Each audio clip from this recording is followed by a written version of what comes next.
Save up to 95% on water usage by showering. This depends entirely on your bathing method. And I guess it also depends on how your water bill is billed. If it's based off of water usage, then this video will actually save you money as well as water. But if it's a flat rate and water usage is not used for the calculation of your water bill, then this won't save you any more money. And you'll have to find other strategies. But anyway, onward. Showers. Use water based on time spent running the water, and shower heads flow. So basically, that means that showers are time based, and if you have it depends on the amount of water that your shower's head spits out per second. Baths use water based on the size of the tub, the depth of the water, and the size of the human, or the dog, or cat, or alien from another planet, or the creature from the Black Lagoon. Whatever it is you're bathing, the size of that thing and kind of determines the depth of the water required to bathe it. So baths are depth of the water based. How to measure water use.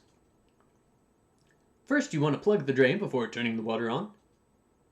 Then you want to, when you're finished, you want to turn the water off, get out of the tub, and see how full the tub is by looking at the water level. Next, you want to write down or memorize the fraction or percentage of the tub that is filled with water. An example would be nice. Example: if the tub is a quarter full, then write down 1/4 or 25%. Because basically that's just you're looking at what percentage of the tub is filled with water by kind of gauging where the water level is. Showering is usually the most efficient. It tends to use less water than bathing, because you don't need to cover your entire body. Note: remember to get out of the tub before noting the water level. This is because your body displaces the water. This is how we measure volume. Meaning the water level will be higher when you're in it. So just get out of the tub before you look at the water level. But remember to plug that drain before you even start running the water. Analysis. Bath. So here we have two beautiful pictures showing the minimum water level used in a bath, which is about half of the tub, which is 50%. And on the right, we have the graphic showing the maximum amount of water used in the tub, which is about 2/3 to 67%. Here's the same stuff for showering. On the left, we see the minimum water in a shower is 1/4 to 25%, which is 25% of the tub. And on the right, we see the maximum amount of water used is about 1/3 to 33% of the tub. Now again, this is entirely time-based, so I take about a 10 to 15 minute shower, and these are the results I see. Feel free to measure it yourself. Remember your plug for your drain. Charts. So this table is showing our percentage of the tub filled with water. So it's basically what we saw on the previous two slides, but in nice little compact table format. We've got our bath row and our shower row and our mins and our maxes. Bath uses 50% to 67% of your tub, and showers will fill about 25% to 33% of your tub. This beautiful chart over here is just another visualization of that table. So this is showing, in the blue bars are our minimums of the tub filled, and our red bars are the maximum of the tub filled, using on the left the bath strategies, and on the right we see the shower strategies. In this table, we're showing the bath to shower savings. So this is the as demonstrated in this total row at the bottom. That is your total percentage of water saved when you switch from a bath to a shower of whatever type. And in the middle row, we have the formula Uh, so let's just kind of run through that real quickly. It'll pop up later. So Goldie, there you are. Okay, good cursor. So, uh, moving through this formula, we have basically what we're doing is for our minimum savings, we're taking the minimum difference between the two strategies that we're switching between. So in this instance, we're switching from a bath, so we take the minimum bath value of 50%, and we're switching to a shower, which is a maximum value of 33%, because the difference between the max shower and the min bath is less than other combinations. So then we take the strategy we are switching to, which is the shower strategy, and divide that, so that's 33%, and divide that by the strategy we are switching from, which is the minimum bath, which is 50%. So 33% divided by 50% equals some percentage, and then we subtract that from 1 because we're looking at the difference of in percentage change. So that gives us the result of 33% minimum savings when switching from a minimum bath to a maximum shower. In the middle column here, we have our mid values. So this is like kind of more of an average expectation when you switch from a bath to a shower. And we'll see that that's about 50%. So for that, we just took either bath value divided by the same shower value. And then with the max savings, so this is the max savings column, our maximum amount of expected savings from just switching from a bath to a shower is 62.5%. So that's a heck of a sale when you just switch from a bath to a shower. But wait, it gets better. Because here we have bonus strategies. Thank you, Goldie. Bonus strategies are for the overachievers who really want to go the extra mile to save as much water as they possibly can. One of which is shower or bathe every other day. This literally cuts your usage in half because you're only showering half as often. But it also has the added benefit of having your time spent in shower, because that gets cut in half because you're only showering half as frequently, and your soap or shampoo or whatever else you do on a daily basis in your shower, it cuts the time spent doing those things in half as well, because you're only doing it half as often. However, this is not recommended if you have medical issues. So if you have like acne or are prone to pimples or pustules or have leprosy, if your skin is literally falling off, consult your doctor. But I think it's probably in your best interest to shower or bathe. Although, if your skin is falling off, you may just be a zombie. And either way, you want to get checked out if your skin's falling off. But for more minor issues like acne and stuff, you might just want to be increasing your showering or bathing. But this is also not recommended if you exercise or sweat. So, if you sweat, which exercise tends to lead you to sweating, when you sweat, you want to be showering or bathing, right after you sweat.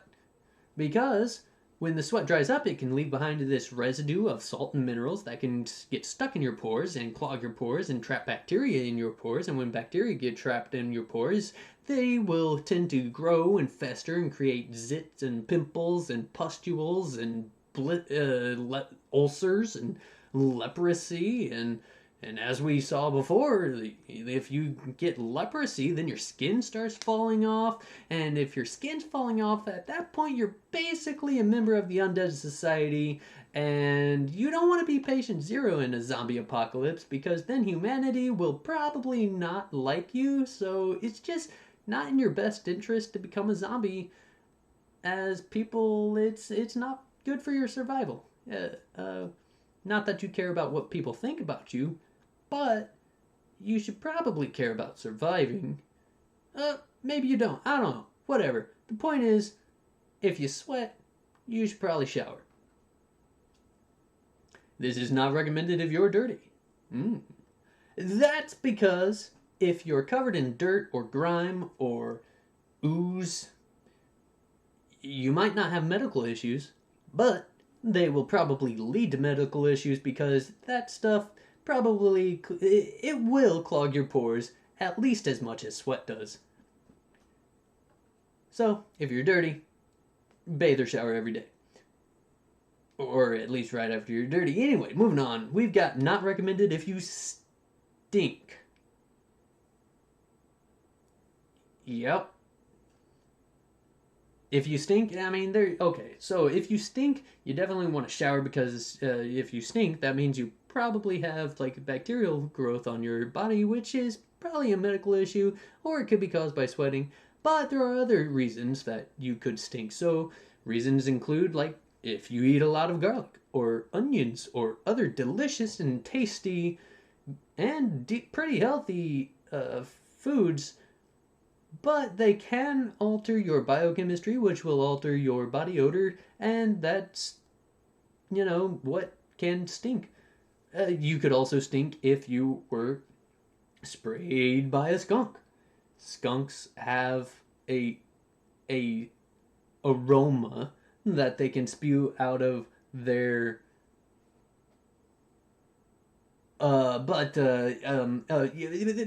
point is, if you get sprayed by a skunk, you probably stink and want to take a shower.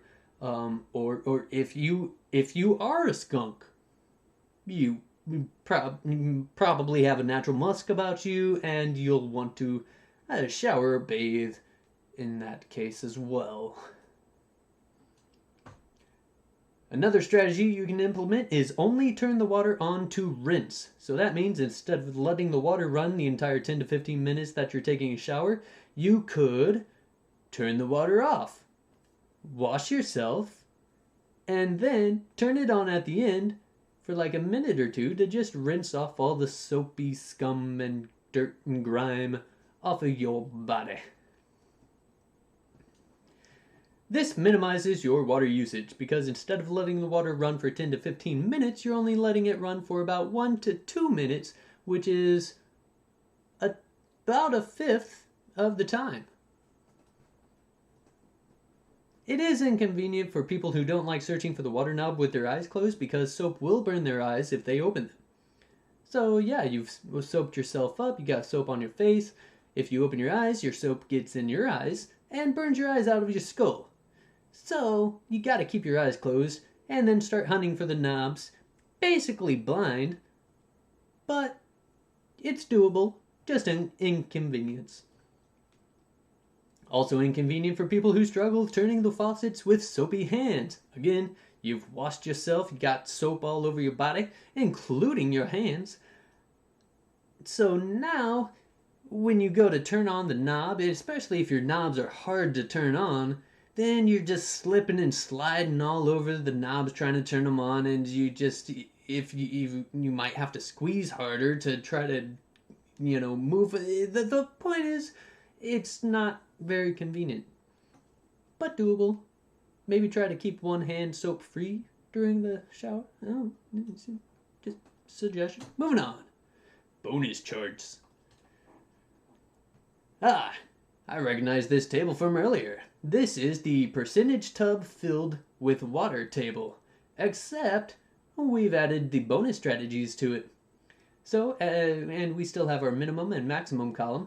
So as we can see, bonus strategy 1 is bathe every other day. That uses about 25% to 33.3% of the tub. The shower every other day will only use about 12.5 to 16.7% of your tub. The shower only rinse strategy, which is, again, you leave the water off until the end of the shower where you just turn it on long enough to rinse yourself off. That will use about 5% to 6.7% of your tub. Very good. But even better than that is using both of those two strategies. So shower both, so you're only rinsing and you're only showering every other day. You will use about 2.5% to 3.3% of the water. And in this gorgeous chart, we can see exactly how that data it looks. And we've still got our blue bars being the minimum amount of waters for each strategy, and our red bars are the maximum amount of water used for each strategy. And our yellow line here is new. It is showing us our bath to that strategy savings in percentage form. So basically, wherever the point of the yellow line is, whatever strategy that's over, that is the amount, the percentage of water that you will save by switching to that strategy from the bath strategy. And this table just demonstrates all of that data. So this formula is same as earlier in the video, and the total for each strategy is listed at the bottom here. So switching from a bath to a shower saves about 50% of water, and switching from a bath to only bathing every other day saves about the same, 50%. So, two distinctions here. If you care more about your hygiene, switch to taking a shower because you're doing that every single day. But if you care more about your time and want to save time at the cost of hygiene, switch to bathing every other day, because that'll save you the same amount as switching to a shower, but it'll save you more time. Also, you've got these other strategies of shower every other day, which is even better, and it saves you about 75% of water when you switch to it from a bath.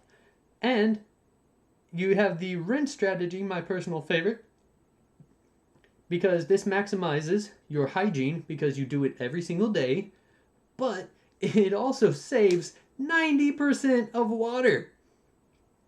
So, for best of both worlds, I feel like this is the optimal solution. However, if you care more about saving money or water, then, well, you'll save the most water by using both strategies, by showering every other day and only rinsing at the end. That will save you 95% of the water, but at the cost of you're only cleaning yourself every other day. Nailed it. And with all the money you just saved by utilizing the strategies discussed in this video, you can make a donation to me on patreon.com/Dragifon. Dragifon. Dragifon.